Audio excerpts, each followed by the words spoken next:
Is it possible to go trekking to Everest Base Camp on a backpacker's budget? What does an average daily cost look like? How long will it take? I'm going to break all of that down for you and more in this video.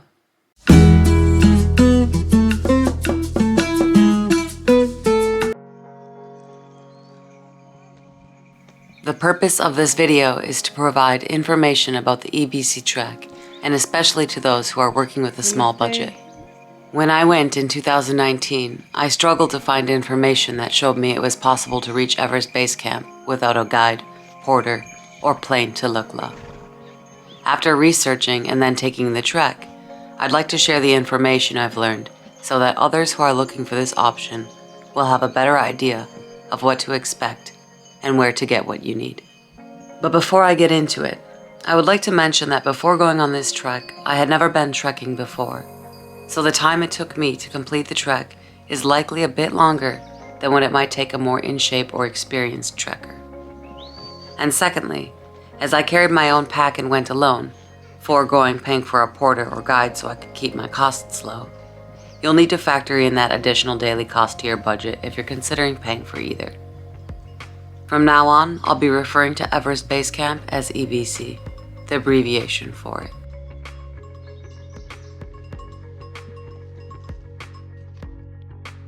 Planning. There are several things you should know before going on your trek, and those are as follows. First, know there are tea houses all along the trek to EBC. These are lodges where you pay to spend the night, so you don't need to worry about bringing a tent or camping outside. They also serve food, so you don't need to bring a camping stove or planned meals. But be aware, prices in the mountains are inflated when compared to the lower altitudes.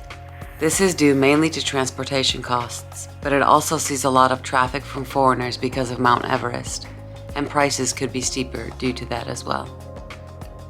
To exemplify the differential rates, a standard bottle of water bought almost anywhere in Kathmandu costed me around 25 Nepalese rupees, whereas in the mountains it costed me around 100 Nepalese rupees. Aside from providing food and accommodation, most of the lodges are very basic and none of them have electric heating. Many have only outdoor squatter toilets, and even fewer have hot water that you will be required to pay for if you'd like to have a hot shower. I had one shower during the 3 weeks I spent in the Himalayas. Internet is also essentially non-existent in the mountains, and even if you decide you want to pay for it, I've heard the connection is terrible. Gear. Whatever you don't have, you can find in the markets of Kathmandu. I'll touch more on that in a minute. Permits for trekking. You'll need park permits to trek in the region. These can be found at the Department of Tourism in Kathmandu.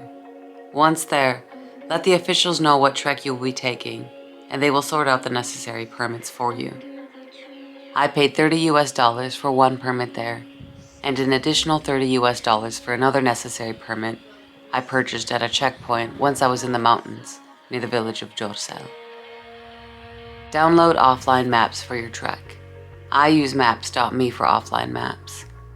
After some brief research online and a few questions to the guys that worked at my hostel, who had worked as guides in the past, I marked some villages on my offline maps that I knew I would be passing in order to reach Lukla. Some of those villages before Lukla are Karikola, Jubing, Paya, and Surke. There are also villages along the way, and the locals in the village can usually point you in the right direction.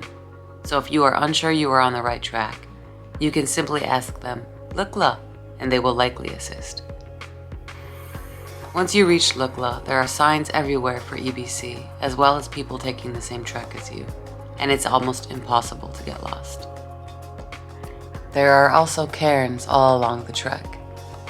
Cairns are man-made piles of stones and are often erected as landmarks, a use they have had since ancient times. So if you see them, you know you are following in the footsteps of men. You can also follow the trail of feces from mules and yaks, as I discovered during my trek, because the herders are guiding them from village to village and likely will be going where you need to go next. But always check your maps because the feces trails could sometimes lead you astray. Lastly, make sure to bring as many Nepalese rupees as you'll need for your trek. There are ATMs in Lukla and a few in Namche Bazaar as well. the small town about halfway between Lukla and EBC. But it's better to bring everything you need in case the ATMs are out of money, and also because it's just cheaper to withdraw money in Kathmandu's ATMs. Alright, with that said, gear. Obviously, you're going to need some basic essentials for the trek. As I had spent the previous 3 months backpacking in India, when I crossed the border by bus into Nepal, I had no gear or supplies whatsoever. I had one pair of sandals and lots of dresses, and that's about it, so I needed to go shopping. Thankfully, you can find everything you need in the markets of Tamil, the touristic backpacking neighborhood in Nepal's capital, Kathmandu. Fortunately for me, I am very good at bartering due to my own past experience of selling things on the street, so I managed to get a good deal for most of my supplies. Here's a list of my supplies and what I paid for them. Pause the video if you need a longer look. Currency is in Nepalese rupees, but also shown in USD.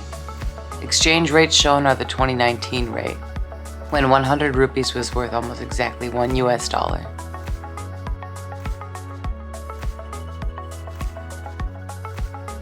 As you can see, altogether I spent around $150 for a backpack, sleeping bag, water bottle, hiking boots, 10 pairs of socks, 4 pairs of pants, a hat, gloves, rain poncho, the park permits, water purifying tablets, and some altitude sickness medication. Only $150 for everything I just mentioned, bought in the market after bartering. I got a very good deal for everything, and that is in part due to my skills at bartering, and also some of the items I bought, such as my backpack and sleeping bag, were not in top condition. If you don't have much confidence in your bartering skills, expect to pay a bit more. Okay, so after getting all of your gear and permits for the trek, you are going to need to get to the region where the trek begins, and that is the Khumbu region. Typically, the EBC trek takes 14 days. That is counting the day you leave Kathmandu on your flight till the day you touch back down in Kathmandu after your trek. I hear the flight only takes about an hour or so, but I can't verify that as I did not fly. If you are truly looking to do this trek on a budget, you'll skip the 180 round-trip flight and take a bus from Kathmandu to the Khumbu region. The bus is only $12 US one way and takes around 16 hours to reach the Khumbu region, specifically the village of Phaplu.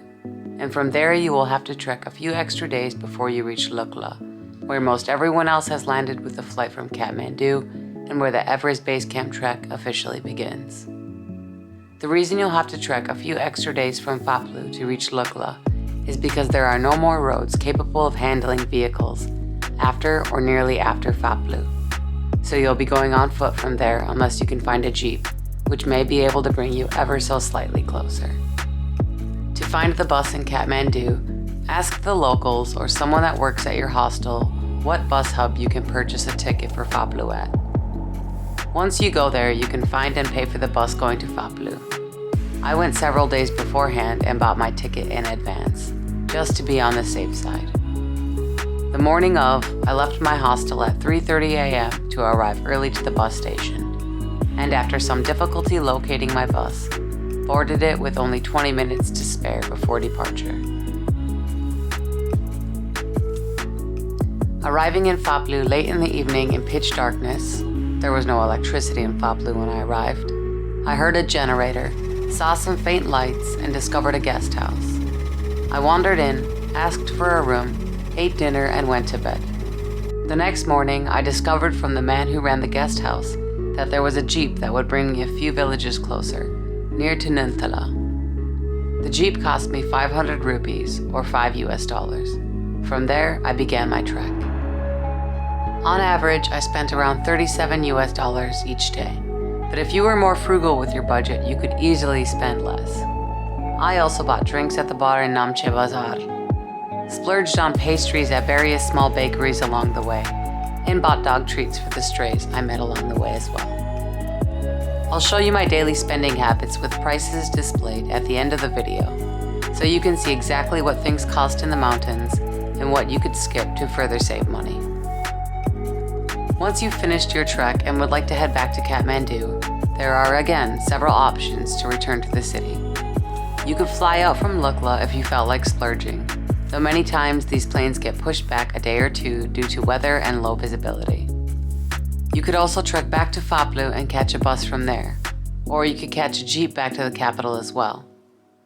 I ended up taking a jeep from Karikola to Saleri, and then catching a jeep from Saleri back to Kathmandu. Aside from me and a man from Switzerland who had been on an expedition, the other passengers in the crammed jeep were locals. A few last tips before I finish this video. 1. Stay away from the edge of the mountain when herds of mules or yaks are passing. I was almost knocked off the edge of a cliff when I got out of the way of a herd of mules, but didn't consider my backpack was still in the way, and a mule ran right into it. I later discovered a German woman had fallen to her death in a similar situation a week or two earlier. 2. Avoid taking Diamox, the altitude sickness medication, if you can help it, as it has many unpleasant side effects, such as difficulty sleeping, strange dreams, creating the constant need to pee, and requires you to drink a lot of water as it dehydrates you. Every body is different, however, and do what you need to take care of yourself. I am asthmatic and a smoker, but only ended up taking 2 Diamox pills during my entire trek, which I regretted as soon as I felt the side effects.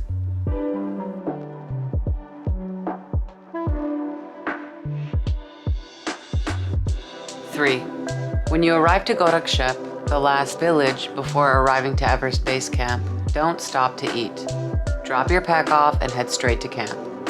Someone recommended this to me, and I'm so glad they did. First, if you leave straight away, you'll essentially have EBC to yourself for a while, as all the other trekkers and their guides tend to stop to eat, so you beat the crowds. It's a huge, desolate place, and even with people down there, it feels very empty. But it's nice to not have a person in sight and be alone with the mountains. But even more importantly than less people is the visibility.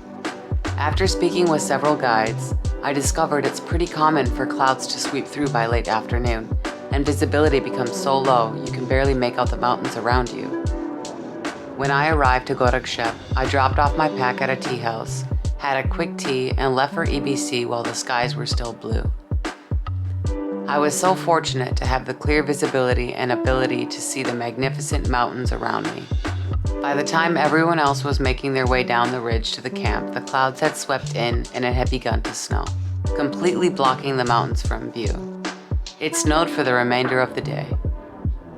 4. Another tip. Summit Kalapatar and leave early to arrive by dawn. It's a rough climb, but absolutely worth it.